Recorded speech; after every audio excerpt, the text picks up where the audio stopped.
There is one common urgency that pushes us all. That is coming.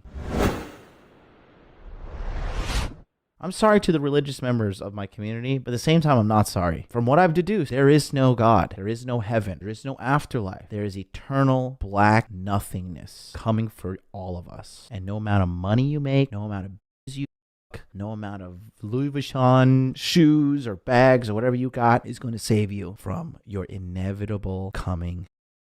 Is coming. People don't want to face this reality. I give people harsh realities that they want to face, okay? When you die, it's not like your consciousness goes into another dimension and you feel something. Guys, you die every single day, and it's when you go to bed. That is what is. When you go to bed, you die, and it's coming for your parents first. You're going to have to watch them die, and then you're going to die. If you have a pet, you're going to have to watch that die too. Your is coming. There's no other dimension that you feel some sort of consciousness. You don't smoke DMT and see mechanical elves or whatever. Jesus doesn't come. There's no rapture. There's no everlasting life. There's no harmony. There's no reincarnation. You're not going to come back as a dog and sniff around. It's black nothingness, eternal darkness, and it's coming. It's going to kill you and everybody you know, and no one's really going to miss you. I think of my death every single day. As soon as I wake up from sleeping, when you look at your life, we're all on a ship that's crash landing, okay? We're breaking through the atmosphere. We're heading at high speed, irrefutable collision course for Earth that's going to smash, kill you, maim you, burn you alive, and there's nothing you can do about it. The only thing you can do is control what happens in that spaceship on the way down. And this is why I tell guys to choose a life of excellence. Because life is suffering as it is, because we all know inevitably we will die. Now, why would you choose to additionally suffer by not getting the most out of life, by not striving for financial fitness, by not striving for the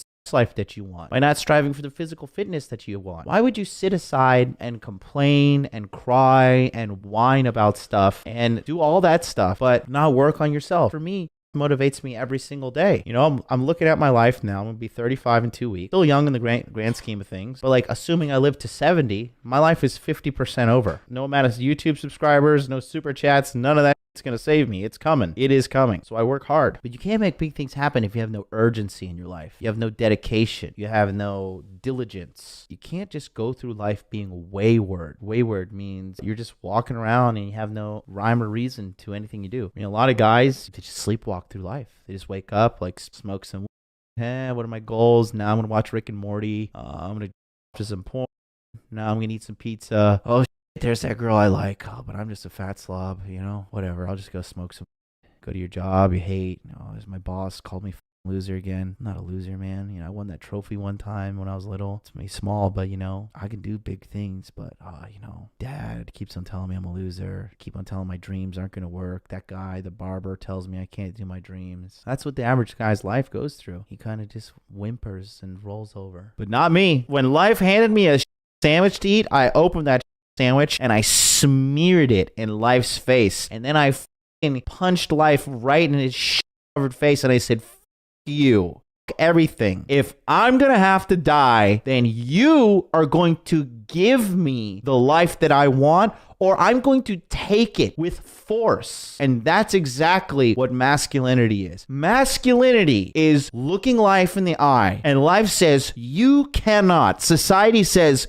you cannot. Society says, you're not good enough. And you look back at life. You look back at society, and you say, you, watch me shine, watch me come up. Make sure to buy tickets to my next show. Make sure to hit subscribe. Make sure to turn into the next Instagram post that I'm posting, because I'm a winner and you're a quitting loser. Society, the majority of people, society as a whole, they're quitters and losers. You have to realize that, okay? And when you stand up against society and you stand up against your parents, your friends, your idiot boss, your coworkers, some dumb you just have to because there's no other girl to give you the time of day, but even she treats you like you're a loser. All of these people, let that be fuel for you to wake up and get your ass in gear. Get a mentor, get a plan, write it down, work on it every single day. Endless optimization. That's what you do. That is what you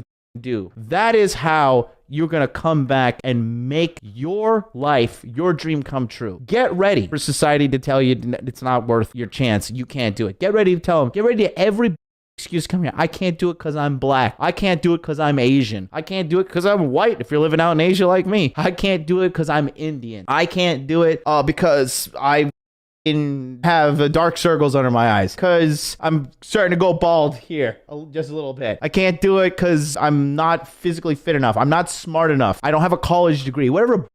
There's so much wisdom in that classical saying. If there's a will, there is a way. But you gotta just get ready. Society's been telling men they can't do shit since the beginning. You can't tell me when the Orville Wright brothers were clanking away and making this big piece of metal like, yeah, this piece of metal, we're going to take it up into the sky and we're going to fly it around in circles and it's going to be awesome. And people were like, hey, the Lord didn't give us wings. The Lord wanted us to stay on the ground. Put your dreams away, buddy. You can't do this. You don't think people told them, you know how many times the Wright brothers failed when they were trying to take off and fly into the sky? But they did it. Getting people to tell you can't do something is the first step knowing you're going in the right direction. For all this, I considered in my heart even to declare all this, that the righteous, the wise, and their works are in the hand of God. No man knoweth either love or hatred by all that is before them. All things come alike to all. There is no one event to the righteous and to the wicked, to the good and to the clean, and to the unclean, to him that sacrifices and to him that does not sacrifice. As is the good, so is the sinner, and he that sweareth as he. There is an evil among all things that are done under the sun, that there is one event unto all. Yea, also the heart of sons of men is full of evil, and madness is in their heart while they live, and after that they go to the dead. For him that is joined to all living there is hope. For a living dog is better than a dead lion. For the living know that they shall die, but the dead know not anything, neither have they any more a reward, for the memory of them is forgotten. Just look, if you're a coward, just leave now.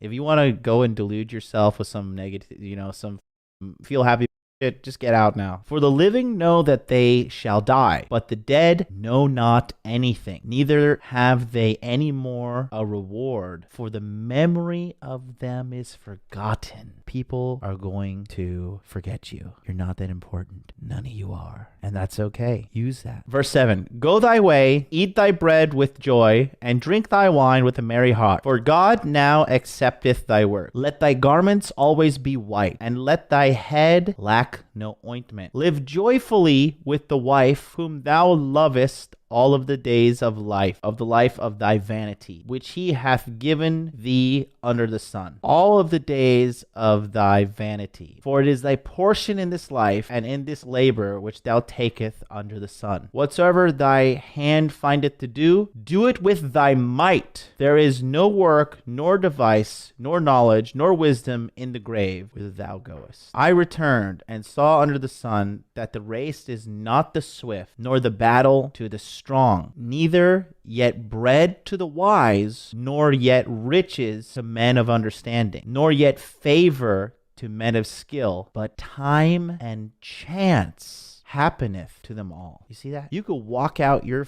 front door today, you could be his 4% body fat, 18-inch biceps, $20 million in Bitcoin on your mobile wallet, never have to work a day in your life ever again, bang 150 plus chicks, have a harem of 10 women all ready to have insane orgies with you. You could walk out the front door and have a genetic history of bad circulation, get an aneurysm in your brain, you're dead. Just what a nice day. Boom, dead. Time and chance. I returned and saw under the sun, for man also knoweth not his time. As the fish that are taken into an evil net, as the birds that are caught in a snare, so are the sons of men snared in an evil time, when it falleth suddenly upon them. You never know when you're going to go, boys. This wisdom I have seen also under the sun, and it seemed great unto me. Verse 14, we finish at 18, says, there was a little city and few men within it, and there came a great king against it, and besieged it, and built great bulwarks against it. Now there was found in it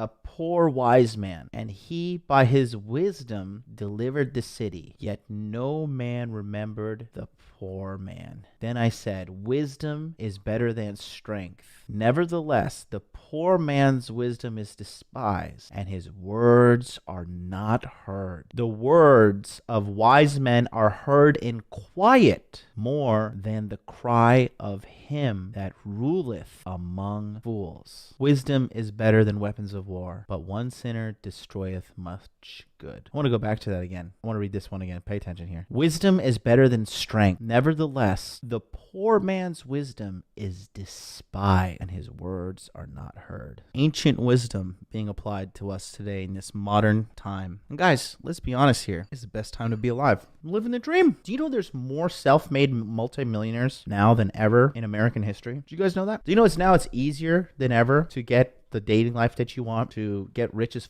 fuck, to get jacked as fuck, get a good body? Do you guys know now is literally the easiest time ever to have all these things? My question to you is this: why would you not want a piece of the pie? Why would you not want a piece of the success pie? You enjoy going to work and getting out by your boss, who you know is dumber than you and blue pill, an idiot. You enjoy off all the time and not having a woman in your life to come give you fresh kiwi and blueberries in the middle of your live stream. What's the point of choosing mediocrity? And here's the thing. I'll give you some insider success stories. The reason why a lot of people don't try to do something is because they automatically assume they're going to fail. You ever see Kill Bill Volume 2 when Pai Mei is teaching the bride about breaking the wood? He's like, you want to know why you fail? You fail because you already have failed in your mind. He says you acquiesce defeat with your outcome. You've already lost before you even started. She already believed it was an impossible task to be able to put her hand through the wood. So she was half-assedly attempting it. And if you half-assedly attempt something, you're going to get a half-assed result. The biggest problem is a lot of people, they just think it's not possible. They get discouraged and they don't have the persistence